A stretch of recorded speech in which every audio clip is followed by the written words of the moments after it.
Press club, এটি ঐতিহ্যবাহী press club. 1961 সালে এই প্রেস ক্লাব প্রতিষ্ঠিত হয়েছেন। পটুয়াখালী প্রেস ক্লাবের 2026 কার্যকালের জন্য, যেটাকে আমরা বলি 2025 নির্বাচন, সেই নির্বাচনে আমরা আজকে নতুন কার্যকরী কমিটি ঘোষণা করতে যাচ্ছি।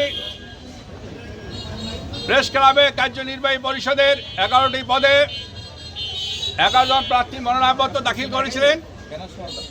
তারপর একটি মনোনয়ন বাতিল হয়েছে, 10টি মনোনয়ন বৈধ হয়েছেন এবং প্রত্যেকেই বিনা প্রতিদ্বন্দ্বিতায় নির্বাচিত হয়েছেন। যেহেতু আজকে নির্বাচনের নির্ধারিত তারিখ ছিল তফসিল অনুযায়ী, যেহেতু আর কোনো প্রতিদ্বন্দ্বী না থাকায় আমরা নবনির্বাচিতদের নাম ঘোষণা করছি।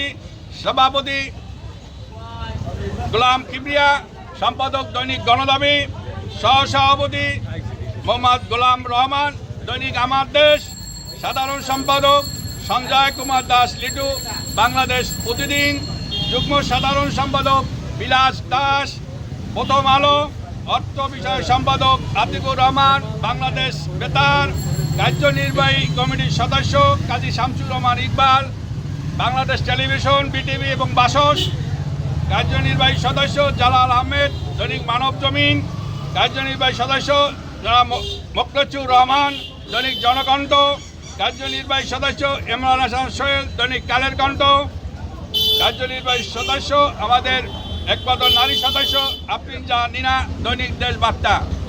এই 10 জন আর একজন সদস্য মনোনয়ন বাতিল হয়েছে।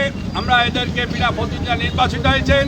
আমরা এদেরকে অভিনন্দন জানাই। আগামী কার্য 2026-এ তারা সুষ্ঠুভাবে পরিচালনা করবে এবং যারা পেশাগত সাংবাদিক তাদেরকে সাংবাদিকতার মূল্যায়ন করবে, তাদেরকে সাংবাদিক মাঠে সুষ্ঠুভাবে সংবাদ পরিচালনা করতে পারে এবং তাদের যে কোনো বিপদে এই কমিটি তাদের পাশে দাঁড়াবে, এটা আমরা প্রত্যাশা রাখি।